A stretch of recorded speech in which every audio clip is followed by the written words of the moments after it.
Peace, y'all. What up? Welcome to the live. My name is Brother Legend. If you're joining us on YouTube, we're continuing the conversation about black masculinity and how it's defined, what's going on. What up, what up, what up? Come on in. We're talking about black masculinity today, the institution of child support, and how it's harmful to our community. I actually might change it, switch it over, and talk more about this right here. Let's see. I'm gonna try this one. There we go. This might be more exciting. What's going on? We'll include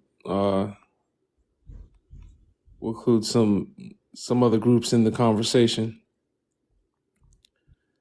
Keep tapping like, y'all. Keep tapping like. When we get to when we get to 2K likes, I will be bringing people up. Peace, peace. What up? What up?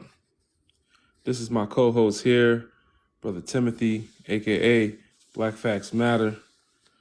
Check him out. Follow him. He's got a lot of good information on his page. Thank y'all for coming through, Scoops. What's good? What's going on? Shout out to all the queens that's been sticking with us today. We talk about these topics. Don't forget to donate, Bring Down Babylon. It's tax-deductible, nonprofit. B1initiative.org to join us, to know what we're building. We're building for the people. Yeah, I restarted. We back up. So now we're talking about the original topic that brought on the idea to even host that live. I think we're gonna have to host this live a few different times. So this might just be something me and Timothy just, start to speak more to brothers. You know what I'm saying? I think that would be helpful. There's so much information; it's hard to get it all out in one live. And I'm a conversationalist more than a lecturer, so I have a world of information from what I've studied, but it's hard to just share that with y'all without being asked to talking about it or something. I can't just I don't have bullet points in my head. But we're talking about, do black men benefit from patriarchy? If you think so, come on up and tell us why. Can you be pro-black with a non-black spouse? If you think so, come on up and tell us why. And should black men be the sole breadwinner in the home? Does providing make you a man? Let us know what you think. Come on up, talk to us. We've got over 2K likes. Request to come on up. Shout out to everybody that was here last night. They keep playing with my numbers. I don't know why that keeps happening. I feel like it has something to do with the bot man from yesterday. That is very interesting. Some kind of a tag on. But anyway, I would say my answers, but I'd rather hear yours. Answer yes or no to the questions up above. Put them in the comments. Yes, no, whatever you think. What does fluctuating mean? Is fluctuating? You mean the signal is fluctuating? Put yes, no in the comments and I'll grade them.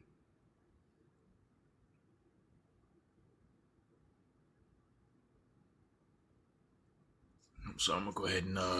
It was semi-effective. Yeah, I see what you're saying. It's fluctuating. I could definitely start by... Yeah, no.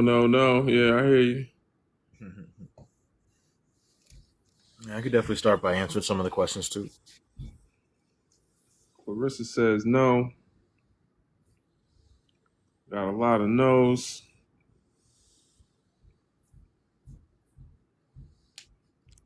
Very interesting.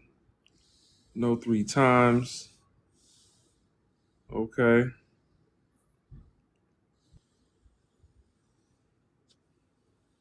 Black Swan, no. Okay, we're getting some A's in. Y'all are getting A's.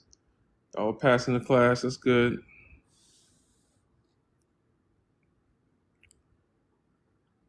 Anybody want to come up and share why they're saying no? Feel free. Feel free to come on up. This is a live about Black masculinity. We're talking about Black masculinity. We're talking about Black men.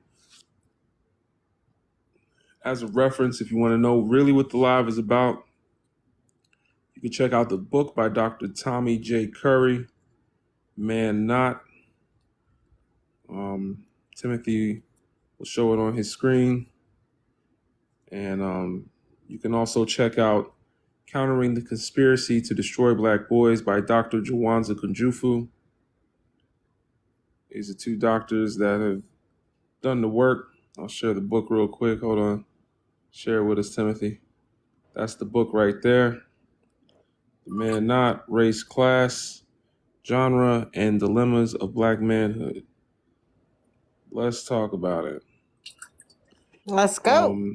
The person that tried to come up here, Chicken Lover, you have to turn your camera on and turn it back off, or TikTok is going to drop you. I'm not sure about Chicken Lover. I think you're going to drop Chicken Lover. I want to know why you love chicken so much. Oh, you have chickens. Very interesting. Do you choke the chicken?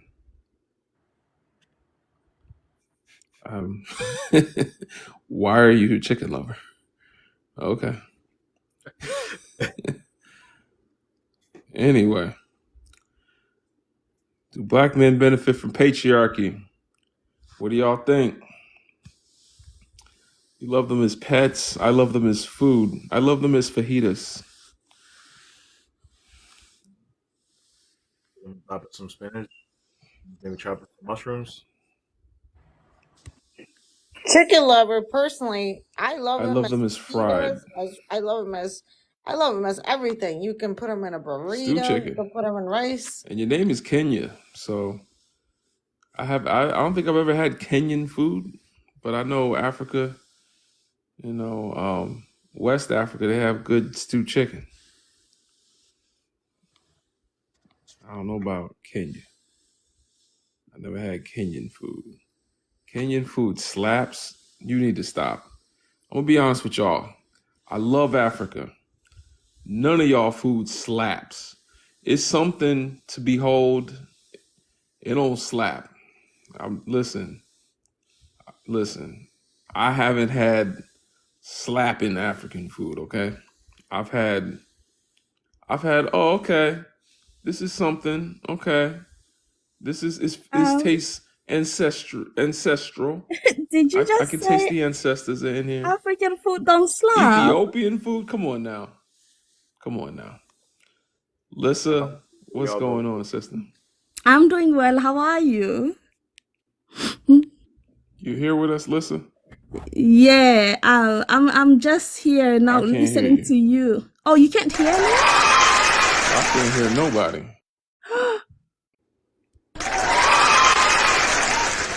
Man, TikTok is wilding. I know y'all can hear the claps, right? I can't hear nobody. Dang. Oh, that's whack. You didn't have to drop, sister. Hold on. I'm gonna connect you and I'm gonna be right back. Can you hear me, Timothy? Oh, yeah, I can hear you, Queen. Okay.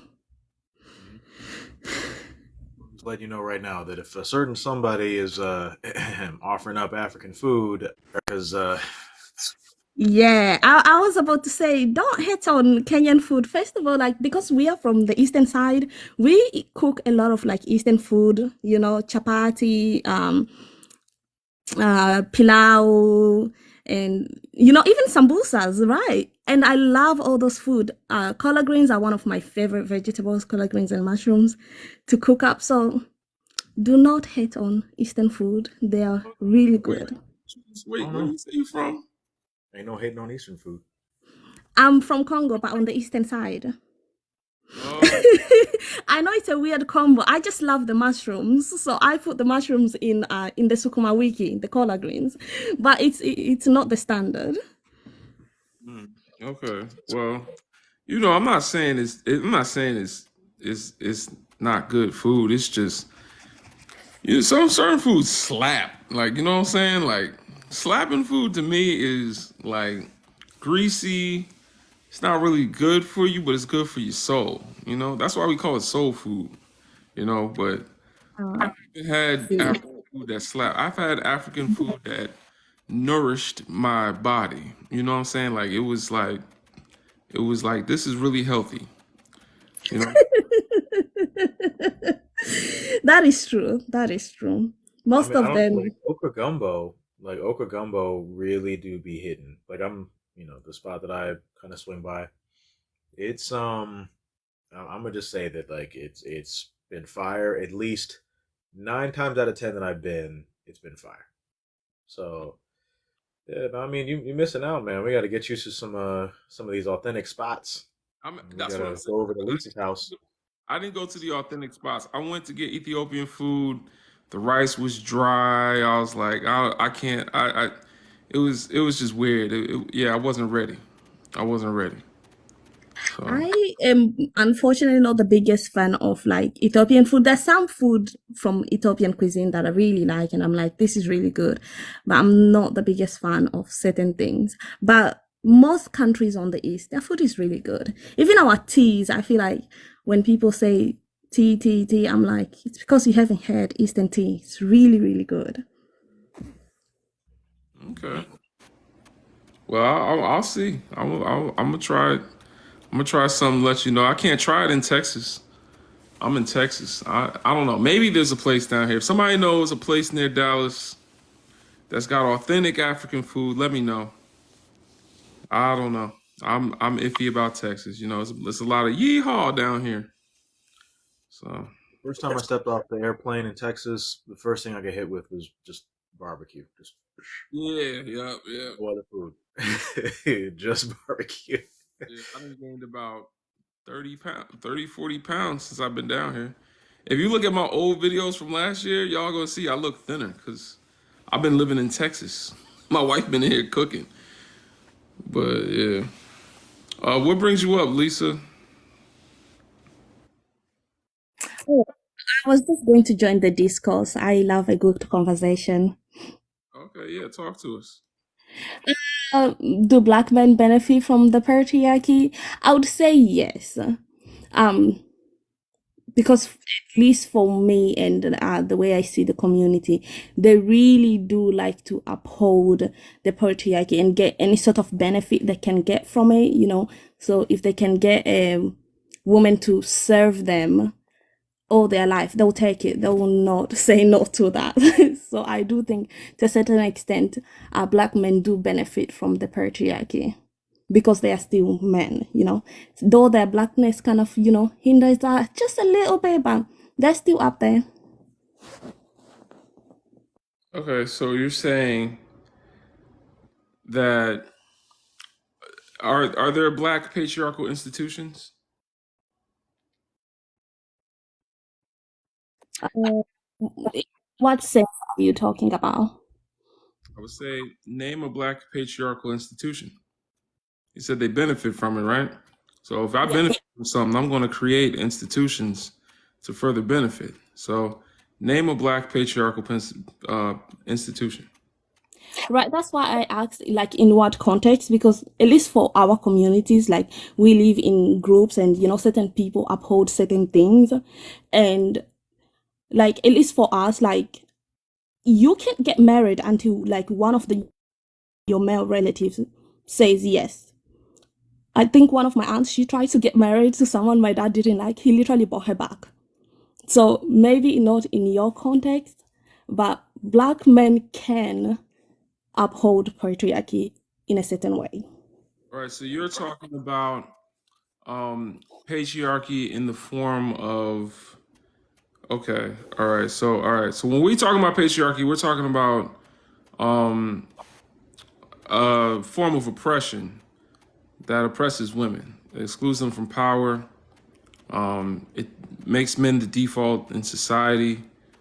We're talking about social patriarchy. I feel like what you're talking about is more cultural. Because, you know, in Africa, there are patrilineal and matrilineal ethnicities. Mm-hmm. You know, so what you're talking about, I feel like, is more ethnic.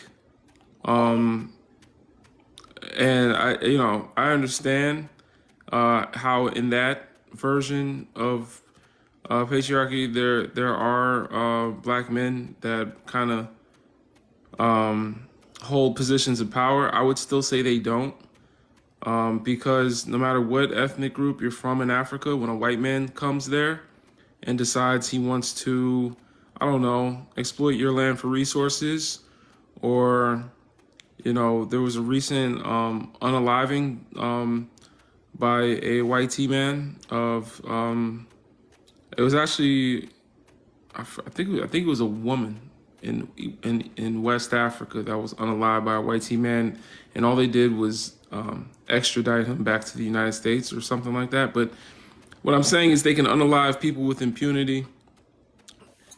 When we're talking about patriarchy in this context, we're talking about oppressive systems, and we're talking within the context of race, not just ethnicity. Do you understand what I'm saying?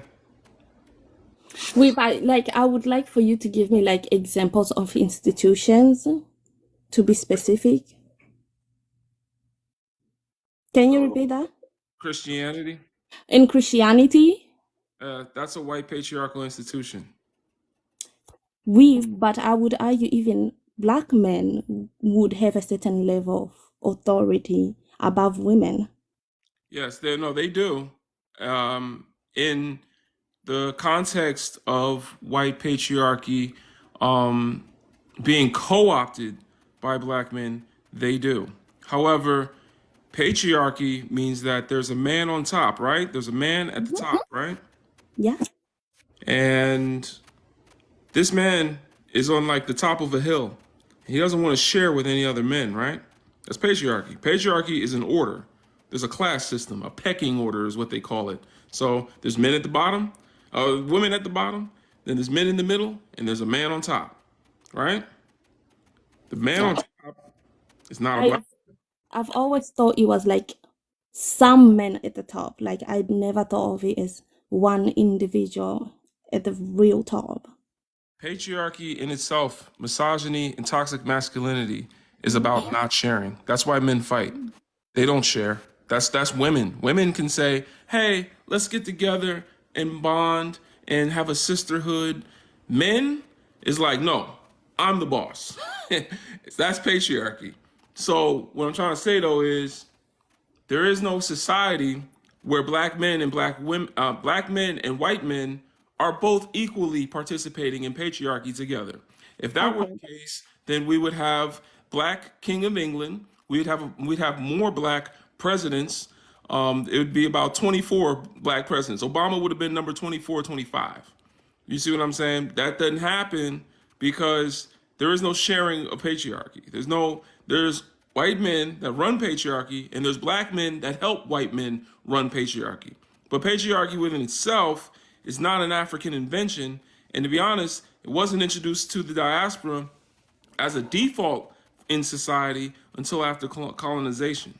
So even though it exists on the continent today, we understand that the context of which it was introduced is is only through colonialism. There was also patrilineal societies, and we do know that there was men running kingdoms in Africa, but that's not the same thing as patriarchy. Patriarchy is when women are subjected to men. So that's a little bit different.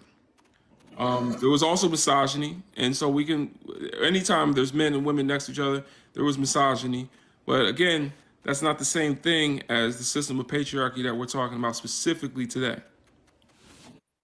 Okay, Just gonna. so if I can repeat what you said so you can confirm whether I got the right information or not. So basically you are saying when patriarchy is at hand and working, black men and white men are not on the same level. Right. Well, No, see, the black thing. men. I want to take that even a step further. Black men are also subjected to patriarchy just as black women are, but in a different way.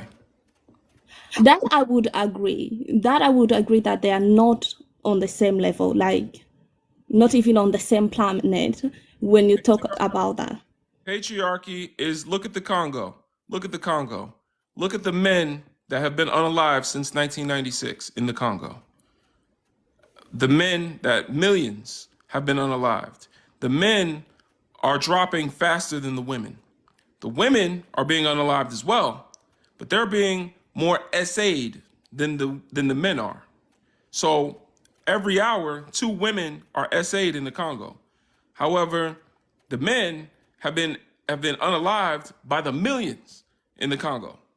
Do you understand? So patriarchy looks as black men as a threat and unalives us because it says not only do I want to unalive you for your blackness, but also because you're a man, you're a threat to my power, to my control. And like I said earlier, there can only be one man on top. Can't be two.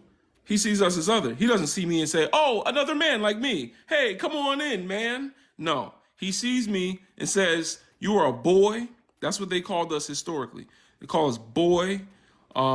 He sees me and says, "If you're not going to be beneath me like a boy, then I'm going to look at you as a threat." For wearing a hoodie, 19-year-old Trayvon Martin was unalived with nothing but Skittles and iced tea.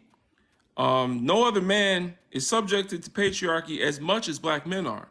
There are black men, of course, that, just like with racism, turn their backs on their people and try to wield their master's power against their own women and try to wield their master's power against their own people, even against other black men. Just look at the case of Tyree Nichols. Black men in the police force, another white T patriarchal institution, the police in America, an institution started by white men to catch black men as slaves. They were black police officers that brutally beat a innocent civilian to unaliving. So again, uh, why would black men do that to another black man? Should I blame black men for that patriarchal system? No, but those black men did participate as an agent of that system. The idea in itself is that black men are a threat.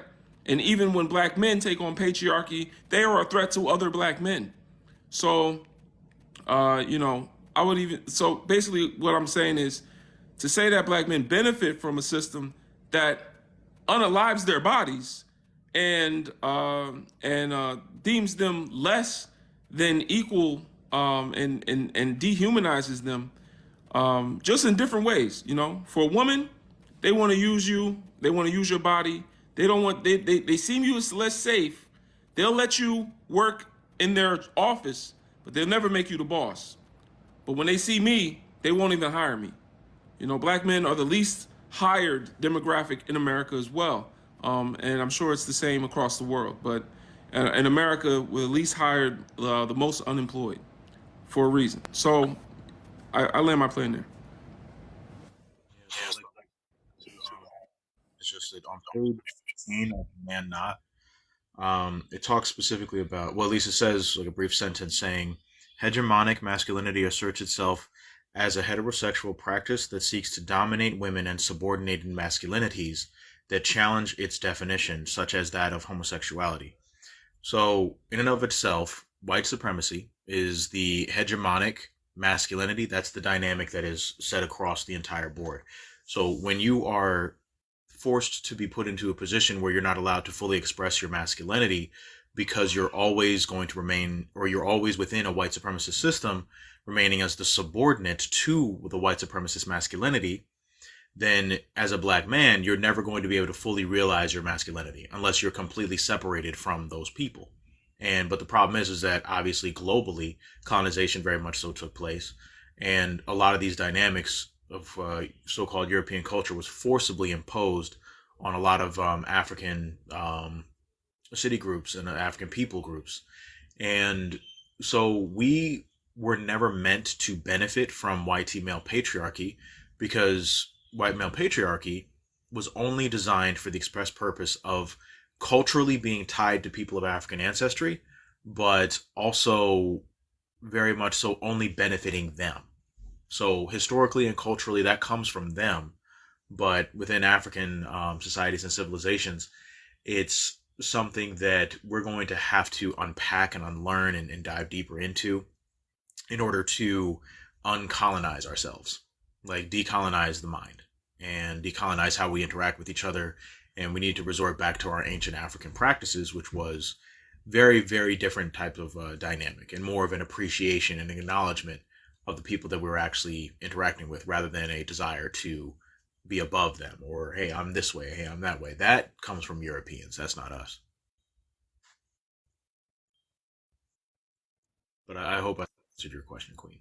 Yeah, because for me, I was thinking more, unless you put white supremacy and patriarchy together, you don't get that, you know, black men aren't benefiting from patriarchy. So, you know, I was like, unless it's working hand in hand with white supremacy, that way I can understand that, then it will not benefit the black men. You know, like he actually said, a lot of black men are actually unalived because they're seen as a threat. That's what's actually happening in Sudan, because that culture that's trying to dominate and take over Sudan actually sees some of those indigenous groups of black men as inherently a threat. The women are able to run away from the war, but the men can't. Even the smallest child can't.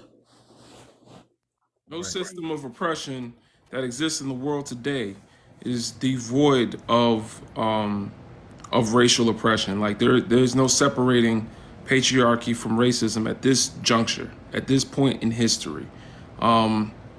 Maybe in the future that can be the case, you know. It's just, you know, when we're talking about black men, of course black is a race, and that you know, we're talking about a race, but seeing as how the patriarchy of white men run the world, not white, I mean, white women are right next to them, egging them on, I'm sure. But, you know, there's no system of oppression that doesn't come without that context, you know? And that's what I'm saying. Even in the continent of Africa, if you want to say, you know, there's black presidents there that run a patriarchy that's oppressing black women in Africa, does that black president answer to African people, or does he answer to someone in Europe? You know, is his economy backed by African people and doing right by them, or does he need to make sure that he doesn't tick off the UN? You know, like are there foreign powers with military troops in his country because he wants them there, or does he have no choice? If he has no choice, patriarchy means that the men that we're talking about run society. They run and control what is going on. Nowhere on this earth is a black man entirely in control of a patriarchy. And that's just how it is until racial oppression is gone, until racial oppression is nowhere. And also, that Christianity in and of itself is literally foundationally a white male patriarchal dynamic. Like, it promotes that. And we already know that a very huge chunk of Africa's population identifies as Christian. And yet that still originates from, like, in ancient times, essentially, like a Metropolitan Museum of Art came out with an article suggesting that Roman merchants were actually the ones that basically transferred Christianity over to Aksum. And then Aksum's king converted to Christianity, and then that's how Ethiopia became Christian, and then the rest is, of course, history. And Christianity transferred over throughout Europe, and then over the generations and generations, different political parties gaining power, or different institutions, different civilizations gaining power. They adjusted and switched around everything, but they still kept it fundamentally white male patriarchal. So like all those dynamics within the religion that you're actually within the biblical text talking about, a woman is supposed to do this and a man is supposed to do this, and oh, a woman, like tend to your husband and all that, like all that's patriarchy. That's primarily from white European culture, like, or Indo-European, which is like the ancient ancestors of Europeans. So that's where that comes from. So if we're going to acknowledge that a huge chunk of the African population do engage in Christianity, then technically speaking, they are upholding a form of white supremacy without even realizing it. And they're also normalizing patriarchy, like white male patriarchy, that was never designed to benefit them. So even though it may seem like small little so-called like, hey, I'm trying to take power here, I'm trying to control here, I'm trying to control there, at the end of the day, the entirety of that ideology is not indigenous to Africa. So that's a concept that comes from outside of the continent, which in and of itself just means that, like, without even knowing it, we are engaging in white supremacist societal norms.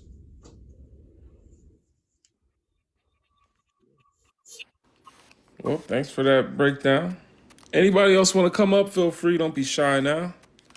Don't be shy. Come on up. Give us a word. Appreciate you, Sister Lisa, for coming up. Lisa, is it Lisa or Lisa? It's whatever. I was actually given that name as my first name, and then my grandmother, she couldn't pronounce French very well. The name is actually Renelisa. I just cut it and flip it.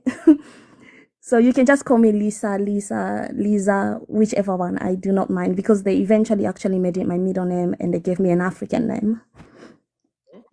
Okay. Hey, man, it's a very fancy name, man. Shout out to Sister Lisa. And I also hope to one day have an African name. I'm just Other lives, like he just flat out was just like, Tim, your name is Mandla. I'm like, oh, all right, hey, I'll take it. I will take it. What's that? Apparently, he told me that it means power. So I'm like, hey, okay. Who said it? Who said it? Who told you that? Oh, it was on Nyaban's live. I believe that's how you pronounce her name. Yeah, Amanla. I think after that you say Sueto. Mandla Sueto. Yeah, it means power to the people, something like that. Okay. It's I know South African people say it. Do you know that phrase, Lisa? No, I'm not very well versed in South African languages, unfortunately. Oh, okay. All right. Yeah, it's Julius Malema in the EFF. They say that Manla. Yeah, that's fire, man. Yeah, also you listen to Malema? Yeah, listen to Malema. Listen to all Pan Africans. All Pan Africans. I'm watching very closely to Ibrahim Traore. What's going on in Mali and Niger, Burkina Faso. Watching Julius Malema, PLO Lumumba. Yeah, a few people. Yeah, I'm very anxious about what's happening in the Western Sahel. I hope all goes well. Yeah, a good victory for all of us. Well, Timothy. I'm sorry, you're muffled, sister. Oh, I was asking Timothy where he's from. Oh, the U.S. of, sad to say, A. So Nothing is wrong with being an American. all right. Let's just say that I very much so am not going to be. There ain't no patriot over here. Nope. Yeah. I hear that. But I mean, of course, we're all where we're from, across the diaspora and everything, but here in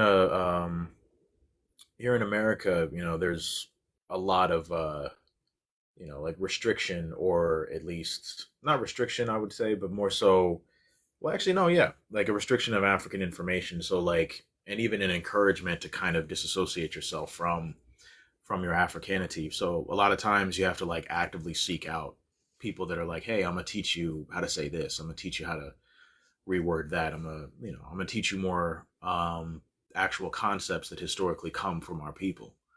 And which is, I find it absolutely beautiful, like learning it and diving into it. And then um, like I always love being a student. But yeah, no, definitely living here. And I'm trying to move to out of here. I'm trying to either get to Ghana, Kenya, one of the two. Someplace, maybe not Kenya, because I don't know. I don't really like what they're trying to do over in Haiti. So I might have to like, if Mali, Niger, or Burkina Faso will have me, I'll yeah, they probably gonna kick my butt right out. I'll be like, nope, sorry, buddy. But yeah, no, I definitely at some point want to make sure that I get over to the continent. Yeah, I hear that. Um, well, I hope you have your travels. I would just say, like, for America, they would not benefit anything from informing you, so I don't see why they should. You can fight to get your knowledge, but they don't benefit from anything from you having knowledge of, back home. Well, actually, I have they to. yeah, no, I mean they do that deliberately here, Queen, for the purpose of preventing us from gaining access to all that. Because I mean, they still exploit us here, so they still exploit Black people. And like, for example, if every single Black person was just immediately removed out of America, and then just we're like, all right, there's no more Black people in America, then they wouldn't. Their system literally would collapse because their system dictates a group that they can oppress, a group that they can systematically mass incarcerate, a group that they can continuously, use as the brunt or the excuse for all of their atrocities. So the minute you remove that group, they're only left with their own atrocities. So the only people that they can blame is themselves. It's like, oh, so wait a minute. You mean to tell me that we're actually the problem? Nice. Okay. But of course, obviously that's not going to happen. But yeah, yeah. So I mean, they do it deliberately, Queen, because they don't want African unification. They don't want Black people here to realize that we have brothers and sisters on the continent and that we have brothers and sisters across the diaspora, because they know that their numbers are few while our numbers are over 2 billion. So for them, it's all a big game of like oppression and divide and conquer. So it benefits them to keep us in a state of ignorance and not knowing like Black African history as African people, because that makes us less likely to actually be like, all right, well, we need to unify and we need to prevent these oppressive, white supremacist regimes from like existing. And they don't want that. They want to keep those things going for as long as they can. So they miseducate. I know, right? I remember like the first year I got here, and then I went to high school. Oh my God, I was not expecting that level of backlash from other Black Americans. I did not expect it, but the more you stay in the country, the more you learn. Oh, they're actually misinformed. That's why they think you came from some Madahat village, and you're coming here to take their place and all that stuff. It's unfortunate that they are just misinformed.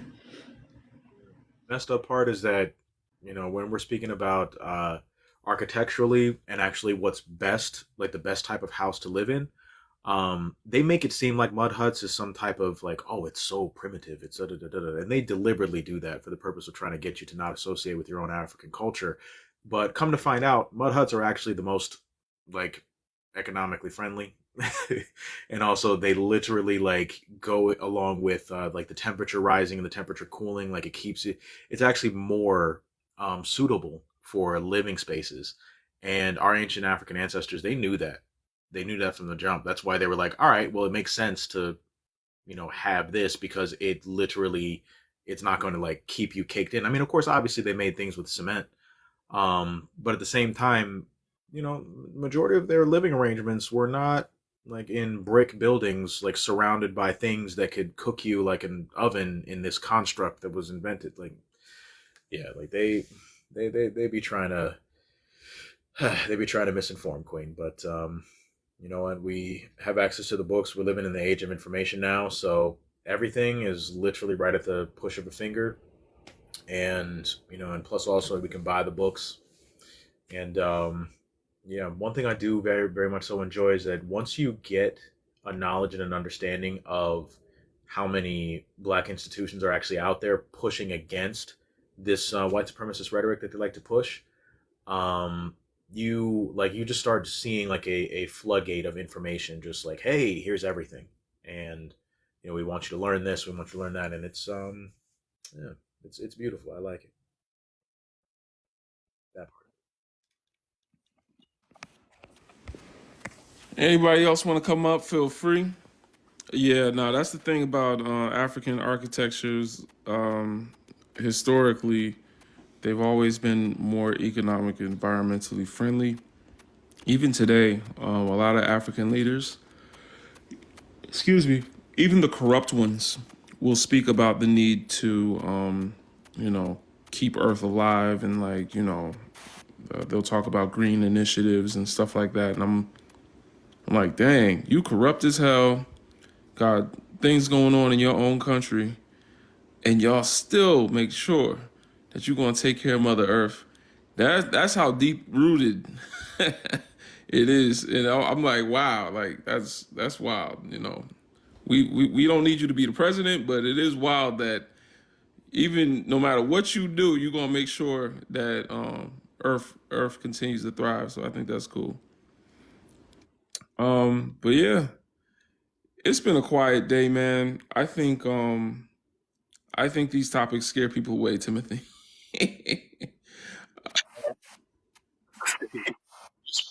TikTok was trying to shut everything down. They're like, what? Black unification? Black masculinity? Black love? Nah, can't have that going on here. I think it might have been that picture of Mr. T, because the way it kept getting shut down. That's why I changed it to this, because I think the algorithm like scans your live, and it might have seen that as violent because he was just doing that. I don't know.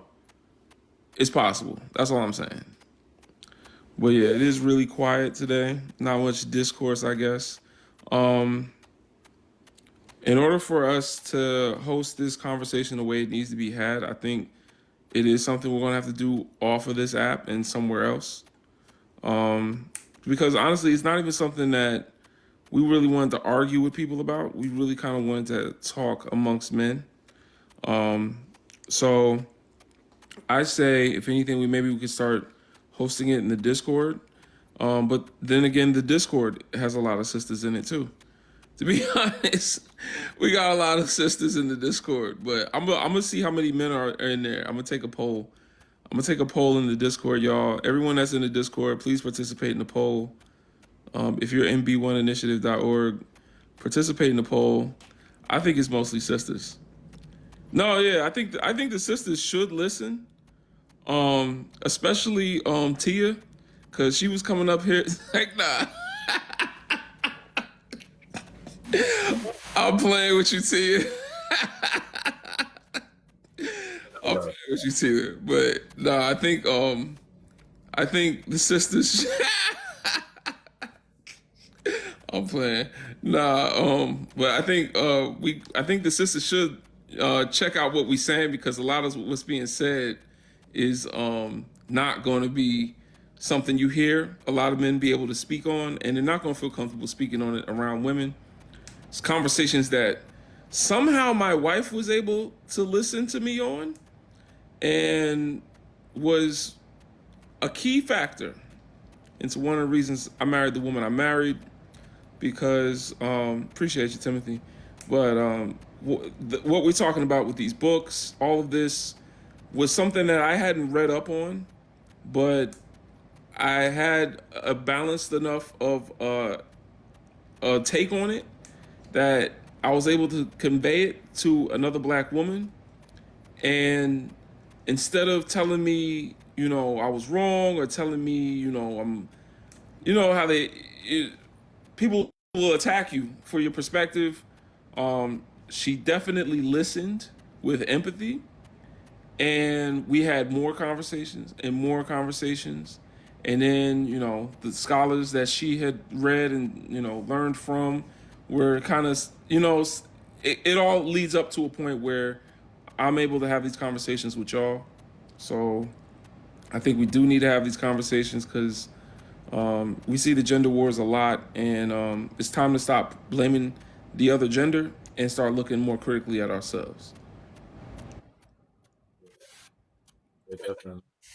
So and also big shout out to the queens because y'all have been 10 toes down like forever, like just forever. The amount of support, the amount of love, and just genuine heartwarming like from all the queens from Black Swan, from Tia, from D, from CB, from it, like everybody. And I'm sorry if I'm missing people, but like the amount of support and just the love and warm feelings, like big up to y'all. Big shout out to the queens, 100%. Yeah, no, I mean that's the thing. Francesca too. Yup. She bad. No, but yeah. Oh, we about to close it down, Miss K. We've been up here for hours, but thanks for coming through. But nah, we appreciate you, Francesca, and yeah, nah, the sister's been holding it down, to be honest, for the most part throughout my whole, experience on this app. So I really appreciate y'all for that. Um, we got to get more brothers in here. So some of y'all, sisters bring the brothers. So some of y'all might know some dudes. Actually, don't bring no one you're dating up here. Don't bring no one you're dating into the B1 initiative because y'all not gonna have that play out in front of black folks. We gonna make fun of you. It is not a safe space to have discourse with black men in the Discord because black people. We gonna gas and we gonna yeah. But she said dating was that. So much. I'm telling you, don't do it. It's gonna be too much drama. But if you got a brother, you got a cousin, you got somebody that needs to hear, maybe somebody that don't have a father figure but could use some advice from some brothers, then yeah, absolutely. Maybe we could share knowledge with the little brother. You know what I'm saying? Then pass it along. D Diva, what's going on, sis? Oh, she gone. Know what happened? Holy Spirit, activate. I ain't gone. What's about? I'm here. It was pause for half You a see second. me? We are glad you're back. Oh, because I know how to pause and how to breathe. I don't appreciate you brothers getting up here trying to get all sentimental and whatnot. It's you poons that always trying to get out of your way to express your feelings. I just want y'all to know it's white women first. That's right. It ain't us, it ain't right. Cave Coochie first. I need y'all to know that. And we're not destroying your black communities. We're making it better. Because I don't know why y'all got to bathe every day. And who the hell needs a towel? That's for poor people. I did see that. I want you to know that. Yeah, that's for poor people, man.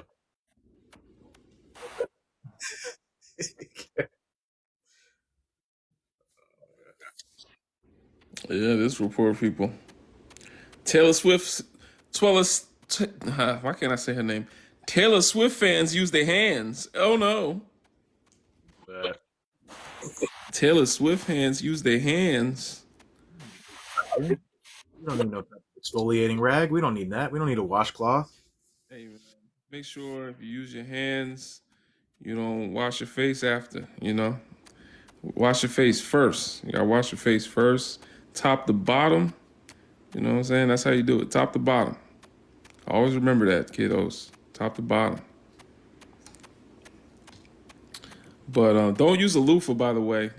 Loofahs are actually less hygienic than rags. Y'all always bringing up this bacteria. I don't even wash my chicken. I don't wash it. Ain't that none of that seasoning stuff y'all use. Good old salt and pepper, light sprinkle, no extra. Yep. Put Y'all too need much to salt. learn how to cook. Do not put too much Trying to salt have on a that. darn heart attack. Listen here, listen. A few sprinkles is all you need to get that right. Now I don't know why you jigaboos and your aunt your mamas like to get on here and talk about all this damn seasoning you put on it, and what's with the washing of the chicken? Like, don't you bathe enough? You're always talking about some cocoa butter and taking a hot bath. Who cares? You guys like it funky. I heard it. I heard you say you like it. I don't understand what the problem is with you brothers now when you get around these prissy black girls. Now all of a sudden you bathe on a normal basis. That's not true. You know what I'm saying? I don't know what you saying. I don't like it funky. I mean, I like it funky, but I mean, what I'm saying is, Refreshing crisp. Thank you very much. We enjoy it. you like what funky? sponge. What are y'all talking about? I gotta look this up. Y'all talking about some African sponge? Y'all on some whole other. Well, sponge holes. You Now never heard of those African sponges aren't nothing compared to a good old sponge from America. Yeah, bacteria wear. it? Hmm. Yep. You seen the Oh, here, African nut here, sponge? here comes that Tia girl that always talking about sour poom poom. What do you want? What's your name today? I'm sorry. Listen here, Becky. Brother Ledger, you ain't never Oh, heard of a African nut sponge? I never heard of that. They be all over TikTok. I have one. Yeah, My they. name is Karen, by the way. All right, Tia. all right, Tia. all right, Karen, Becky, or Becky, Karen. Oh, oh, Are they really from Africa?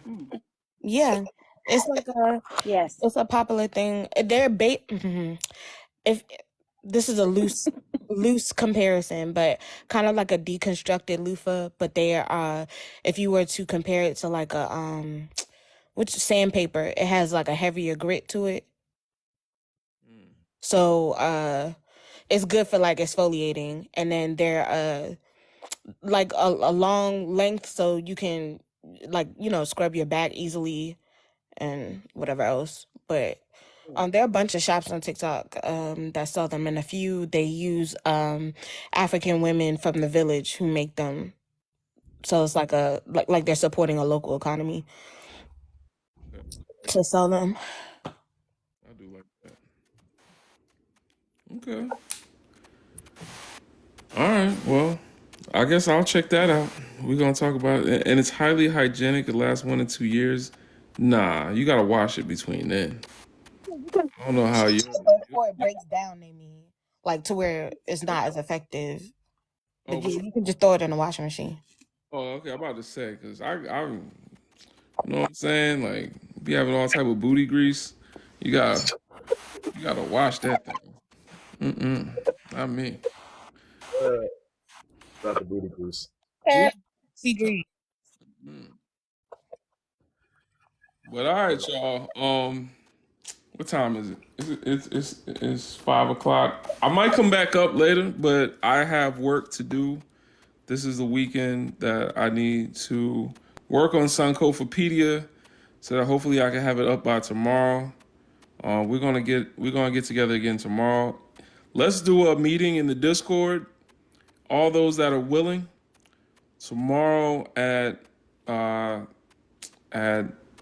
2 p.m. Central Time, so 3 o'clock for you, Timothy. If 3 o'clock. you're there, then 3 o'clock. I'm gonna ping everybody in the Discord. Let's have a meeting so I could talk about Sankofapedia, show you guys a few things, and help get your minds ready for what the actual work of the people we're going to be doing. It's really not that hard, to be honest. If y'all can tweet and type think pieces in the Discord, this is gonna be a piece of cake. And it's actually gonna be impactful to your community. So let's do it. Oh yeah, also If you want to be a contributor, he just put it down there. Yep, b1initiative.org. If you want to be a contributor to what we're building for Black people, not anti-racist, but pro-Black.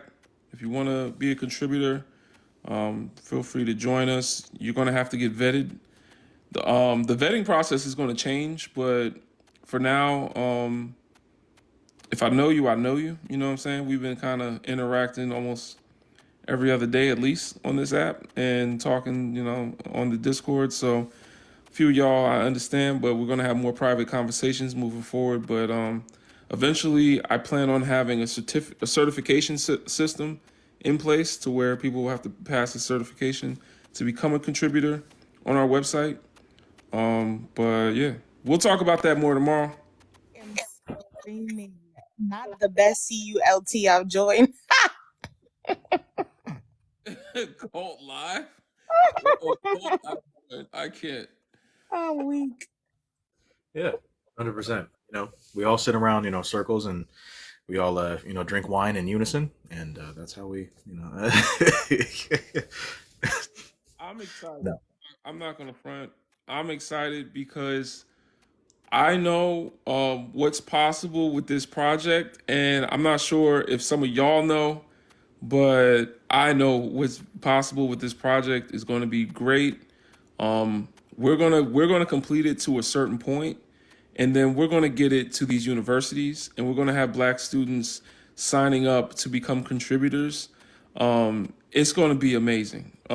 So this is going to be like I already have professors in the Discord. Like, all we have to do, y'all, is get it to like at least like 40%, and then everyone is going to help us do the rest, and we're all going to be able to, if you want to think about how this is going to affect our individual lives, you're all going to be able to say that you contributed to help build this thing that, is a resource for students. Like, this is, I believe that's resume worthy. It's a whole nonprofit, you know what I'm saying? Like I'm co-signing anybody that's here helping me on the ground floor right now. So, you know what I'm saying? Like, y'all call, hey, I'm trying to get a job right now. I told them that I built Sankofapedia. Yo, yes. You know what I'm saying? Like I'm telling you, whatever I can do to make this worth y'all's while, outside of monetary, because we ain't getting paid for it yet. But should that start happening, we're going to be able to fund other projects as well.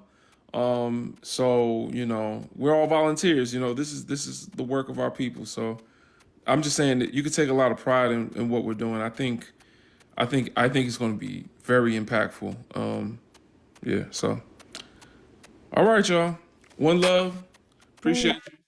Thanks for coming through, Timothy. Tomorrow at 2 Central Time, 3 Eastern Time, we're gonna be in the Discord. I will ping all of y'all. Y'all come through. I want to show y'all some things. I want to show y'all the beginning of Sankofapedia, and yeah, we'll talk about it then.